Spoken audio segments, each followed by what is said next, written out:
Okay, so today we are going to be taking a closer look at my favorite Bible verse. And it's been my favorite Bible verse since I was probably 8 years old. And that is John 14, 1-3. But before we look at the verses, I want to set the scene for things that happened just before this. And to do that, I want to start off in Matthew 20. And starting in verse 17, I've got nothing on the screen. Thank you.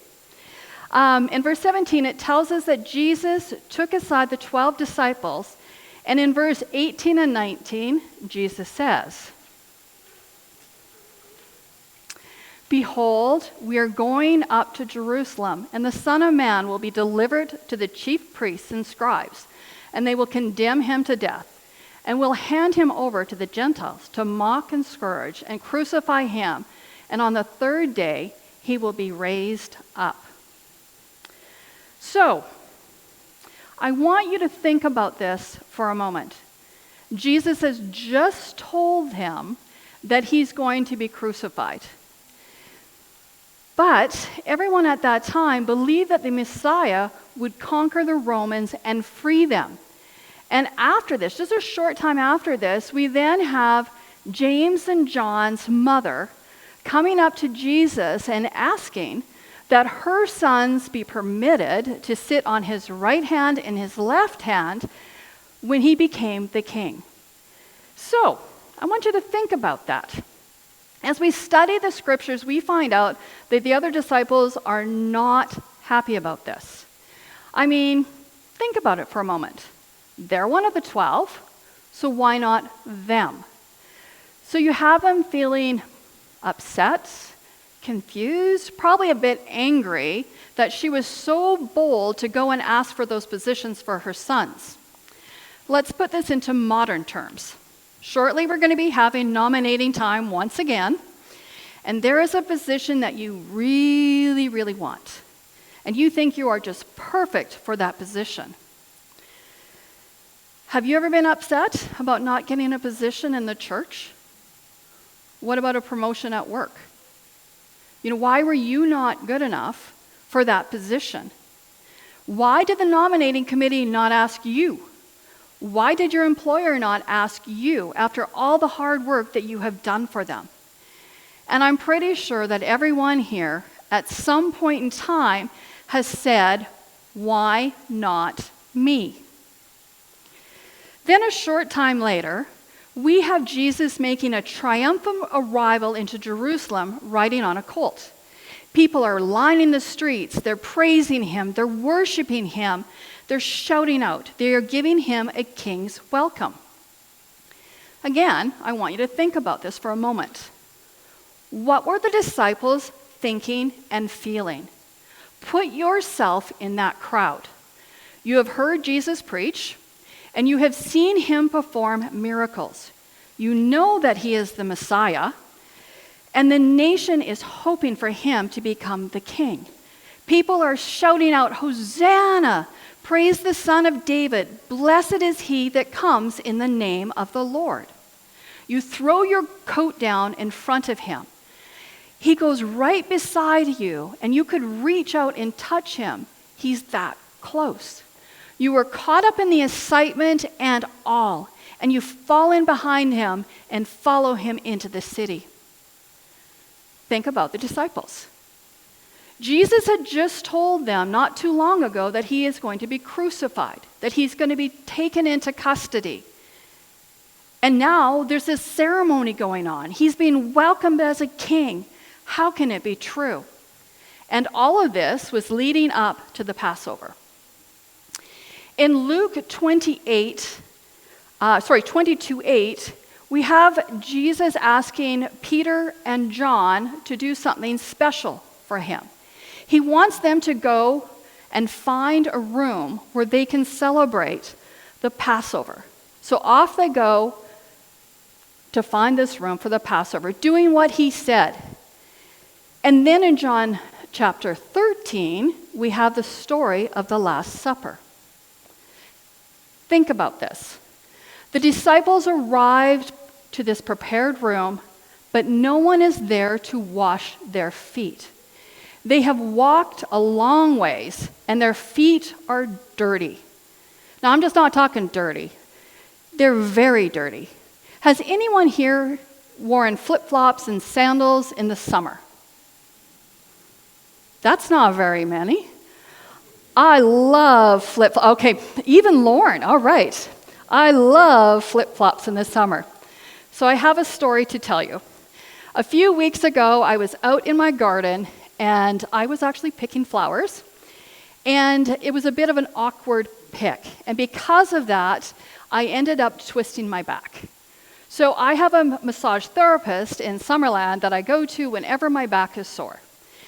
And I ran into her at the store, and she was right behind me. I turned around, and there she was. And I was like, oh, Jennifer, great.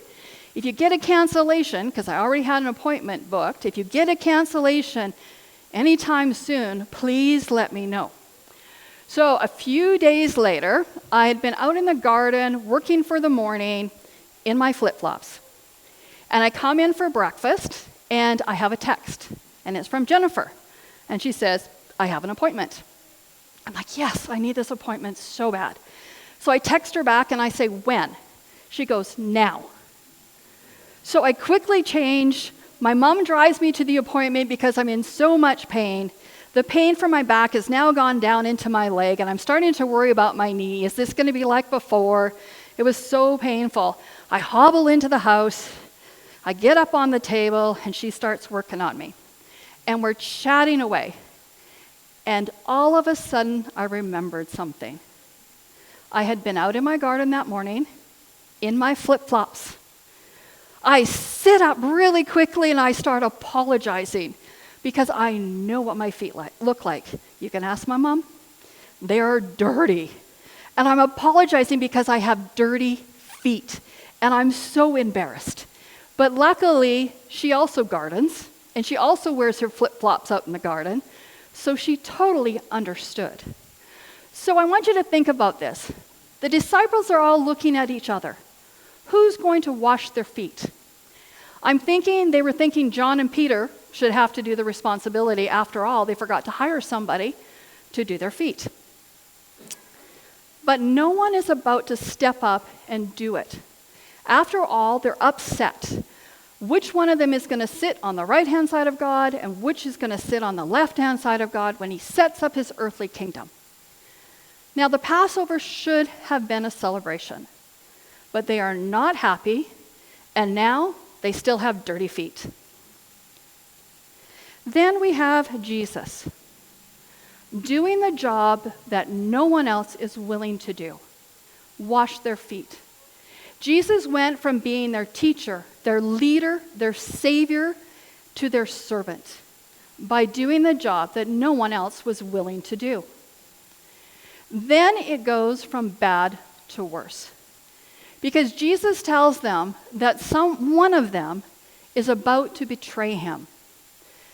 Now you have the disciples staring at each other, thinking in their heads, it's not me, so which one of the group of 11 is going to betray Jesus? And they start to look at each other. Look at Thomas, look at Peter, maybe it's Matthew. And they go through the names of each disciple in their head. And then, is it them? Now, I have a story to share with you, but I want to be really, really, really clear. This is an illustration. It's made up in my head. It is not a true story. Okay? We have an agape feast, and we hold it in the fellowship room. It's a great time. We're all remembering Christ being crucified on the cross. And because it's an agape feast, and we're all sitting at the tables together, it's shaped like a cross. We're all having a really special time.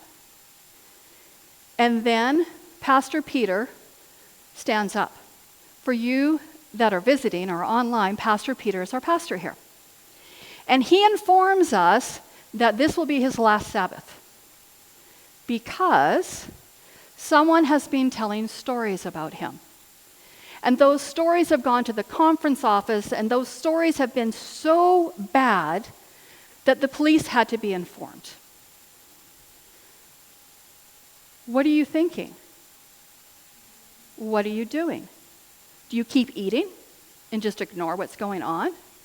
Or do you start looking around the room as to who started the rumor? Now, you had been with a group of people before and had heard this rumor. You knew it wasn't true, but there was a lot of people there. You just didn't say anything. So you look around. Is it Walt? Is it Odessa? Is it Bill? Maybe it was Lauren that started this rumor and took it forward. You just know that it's not you. You wouldn't have done that. But then also you didn't stop the rumor. So now you nudge the person next to you and you start whispering back and forth. Do you know who started the rumor? Then you got thinking, could it have been me? Was it something I said? Rumors have a way of traveling fast, especially when they're not true. So now back to the story, we have Peter who states boldly, it's not me. Are you a Peter? Only to have Jesus tell Peter that he's going to deny him 3 times that day. And because we know the story, we know that Judas leaves the room and goes to betray Jesus. So a lot has led up to John 14. I missed that picture. So we have Jesus speaking once again, and we're not sure who all he's speaking to. So we're going to take a look at John 14, verses 1 to 3. I want you to think about all the confusion that has led up to this and what has happened over the last few weeks. Would you be worried? Let's take a look at the first part of John. Getting ahead again? All right, something happened. We will stay there. So the first part of the verse is, let not your heart be troubled. You may want to go to John 14 in your Bibles so that you can read along with me. Has your heart ever been troubled? Has something happened to you that you found so stressful? Maybe you even felt that God had answered your prayers prior. And now everything has gotten thrown up into the air, and you are wondering where God is and what happened to the answer that you thought he had given you. So some of you know this story, or part of this story. And when Charles asked during the welcome, have you had a good summer? I can honestly say no. And it actually started quite a few months ago. So last fall, we received a notice on our door. And the notice was basically telling us that up past our place that they were building a new subdivision. And because they were building a new subdivision, the city was requiring them to put in sewer lines. And they were asking if we wanted to be part of that. So basically what they were asking is they wanted our money to help pay for the sewer lines to go in. And the first initial cost was like $17,000. And we thought about it, kicked it around, and went, no, we have a septic tank, we're good with what we have. So that was in the fall. And in the spring, we started to hear rumors. We heard rumors that the road was going to be made wider. But yet there is no communication. It's just hearsay. This person's telling us that person's telling us that. Then we receive another notice on our door. And it says that road work is going to start on March 27th and go to the end of July. Okay, so what's happening? And then I was home one day, and a knock came on the door. I answer the door, and it's surveyors. And they tell me they're surveying for the new road that's going to go in, and I'm like, oh, they say, can we go on your land? I said, sure, no problem. That's okay. I mean, after all, I have a property document that shows where our boundaries are. There's a post up in the far corner. We know where our property is. So a little while later, I go outside, and I go into full panic mode. There are stakes through our backyard. And the stakes go right through my potting shed, up to the corner of our property, about 13 feet in from the corner post. I want you to think about that. How would you feel? Stakes have just gone through your property, and I am just like vibrating. It's like I am so upset. My mom gets home, and I'm like, you have to come out in the backyard. You got to come out in the backyard now. Just drop everything, come to the backyard. And she's like, why? I said, just come to the backyard. So I take her into the backyard, and here are all these stakes through our property with an orange tag on the top. And Mom is like, well, what's this? What's going on? I said, that's where they say the boundary's going. That's where our property line is. So then we go into the house, we find our paperwork, we get out a tape measure, and we start doing some measurements. Where they have that post now is 17 feet from our house. Past that, we have grass, we have trees, there's a hillside. 17 feet from our house. So now, what are we going to do? I'm just panicking, And I forgot a part. Probably a month before this, 4 guys were walking along the road, and I was up in my upper garden, and I called up to them, and I said, hey, what's happening? Which way is the road going to get widened? Is it going that way? And they go, no, it's coming your way. But they said, don't worry, we're not coming any farther than the fence line. Your trees are safe, your garden's safe, you're okay. So, I can feel the anxiety right now. So, about an hour later, I said to Mom, I said, you know what? I just have to leave it to God. God is in control. God has answered our prayer. They said they're not coming any farther than the fence. So, this is early this spring, and this was part of our yard at that time. We have black tarps down because we had, actually Nathan and Ezekiel came over and we hired them to pull out a bunch of roots and stuff out of our ground because we were going to build 3 more garden beds up in this area. And you can see I've got lumber stacked up there. That's for building as well. But then what happens is they approach us and say, well, we need to take your fence down. We can't do the work without taking your fence down, but we'll replace it. Okay, we're okay with that.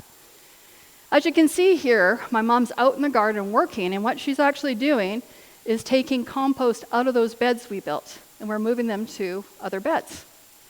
Because a couple days earlier, somebody knocked on our door and said, we're coming in to where the stakes have been placed. So now what we're doing is emptying everything out of these beds. We're transplanting them into other beds. We're moving the compost because we paid for that compost and we don't want to lose it. So this is what it looked like while we were doing the work. And you can see the stakes through there. So you see the stakes and then the land to the right. That's no longer going to be ours. Those beds are going to be pulled out. This is what it now looks like. So big difference.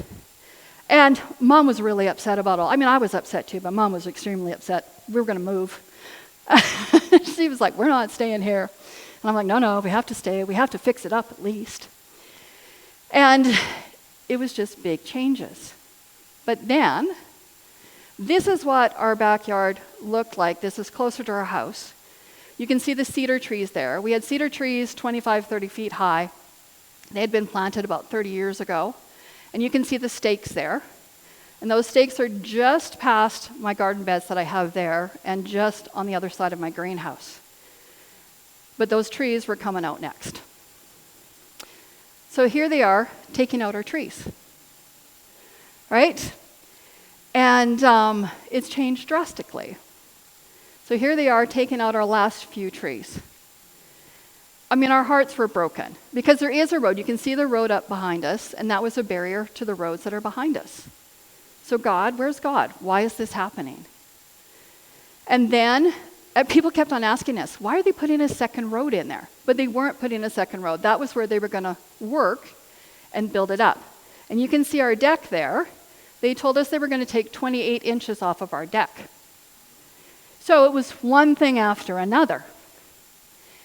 So this is what our backyard now looks like.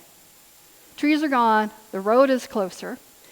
But in between all of this, we had a rainstorm, a really bad rainstorm. And there you can see where the hillside started to collapse. You can see the water flowing down the temporary road that they have built.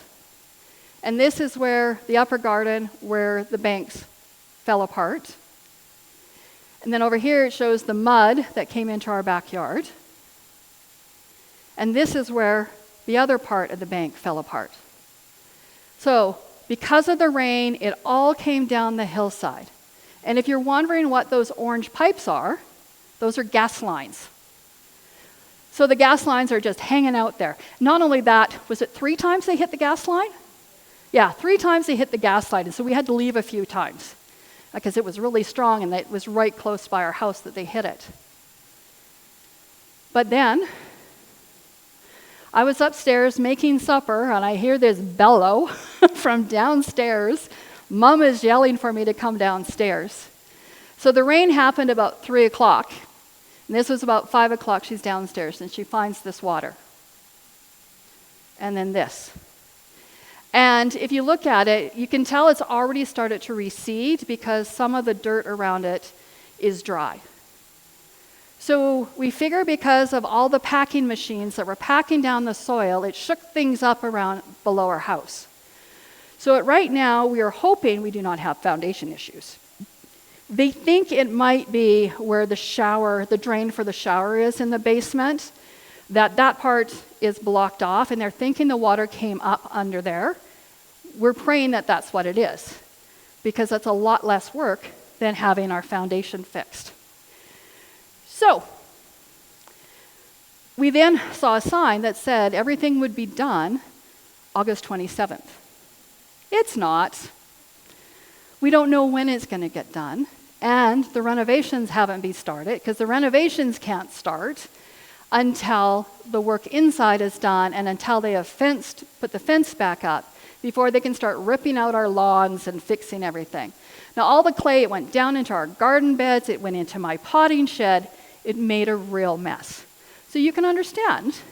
Oh, and then I didn't even get to go to camp meeting because people were coming all the time and we just had to be there. So I took Mom to camp meeting and I came home. So I missed it all. So, then the questions to God. Why is this happening? We had prayed about it and thought that God had answered our prayers because they had told us they weren't coming any farther than the fence. Why? Why? Why did this happen? Was God testing us? Was there something we or I needed to learn from this? A thought popped into my head, and it was this. This is not our permanent home. We have a home somewhere else. This is temporary. This is not the home I should be focusing on. Okay, I don't know why I'm getting emotional. It's been a tough summer. So now, what about you? Let not your heart be troubled. Do you let things get to you? Do you look around at what's happening in the world today and start to worry? Are you watching the news and worrying about what is to come? We have the Bible. We know what is going to come. And how much worse can it get? So let's continue in verse 1. Let not your heart be troubled. You believe in God, believe also in me. We need to believe. We need to believe in what the Bible teaches us. We need to believe in the Word. We need to believe in Jesus. Trust what the Bible tells us. Do what the Bible tells us, and we will be okay, as there is something so much better for us. So now let's take a look at verse 2. In my Father's house are many mansions. If it were not so, I would have told you. I go and prepare a place for you. First off, we have Jesus telling us that God's house has many mansions. Why are there many mansions? Well, first off, because I think heaven's really big. But I also know that there's room for everyone. But Jesus then tells us in this verse what he's doing for us right now. He is representing us in heaven, but he's preparing a place for you and for me. He has told us not to worry about the things here on this earth because he has something so much better for us. He's preparing a home for you. He's preparing a home for me. And it is going to be so much better than anything we have here. So, if Jesus has promised to prepare a place for us, then what? And if I go and prepare a place for you, I will come again, and I will receive you onto myself, that where I am, there you may be also. So Jesus has just told us in these verses that he's going to prepare a place for us. A place for you and a place for me.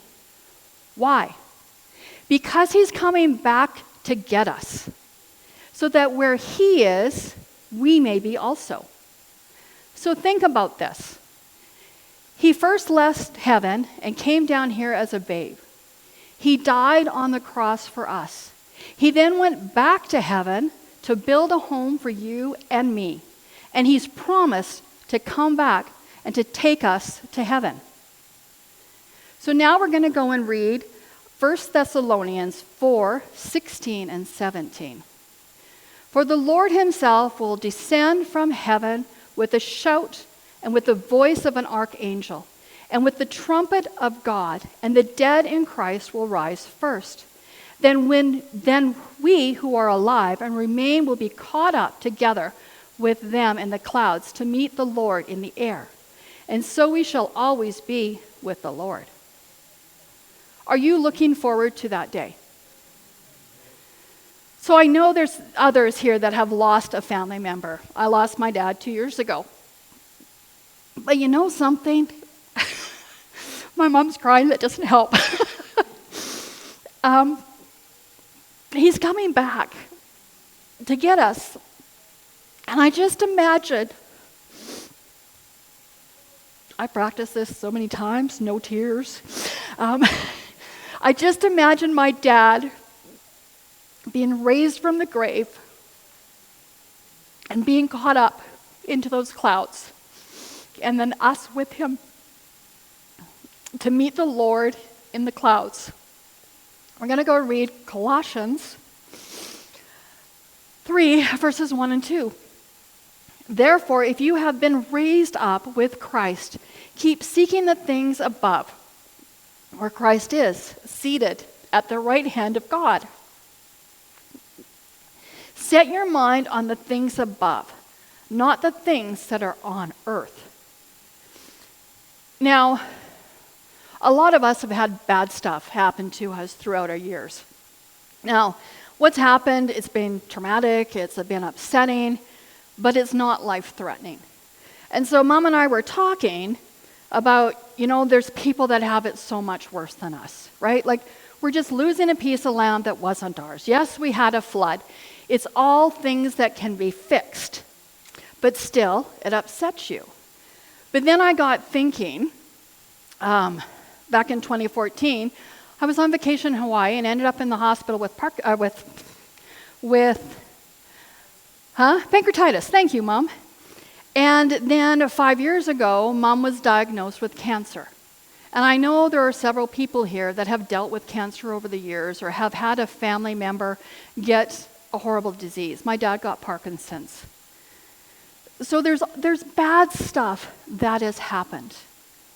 It's funny, I said to Mom, I said, something, I don't know what it is. Maybe it's because we move so many times, just sort of let things go. But you kind of forget those things, right? You're like, oh man, some people have some bad stuff. And we actually forget about the bad stuff that's happened to us. I think it's partially because of where you're focused, right? You're focused on the second coming. You're focused on Jesus. And whatever happens here, it's going to be so much better. So, in Isaiah 65, 17 to 22, we have, for behold, I create new heavens and a new earth, and the former things will not be remembered or come to mind. They will build houses and inhabit them. They will also plant vineyards and eat their fruit. They will not build and another inhabit. They will not plant and another eat. So, we know that at the end of time, here on this current earth, we're going to have to make a choice. We can choose to follow Jesus and stand up for him. And if we choose to stand up with him, we will lose what we have here on this earth. That's just a given. It's going to happen. But think about what he is doing for us right now. He is building a home for us in heaven where we will spend time with him before he makes this world over again. It will be brand new. And if we choose him over everything else, we will have the most amazing life that is so much better than anything that we have here. I want to see what that home is like that Jesus has prepared just for me, because I don't think they're all going to be the same. He knows us better than anyone. I think he's going to make my home just for me. He's going to make your home just for you, and we are going to love it. Are you looking forward to that home that he is building just for you? Or are you holding on to the things of this world? Or are you focused on Jesus and his soon return? There will be hard times here on this earth. It's a given.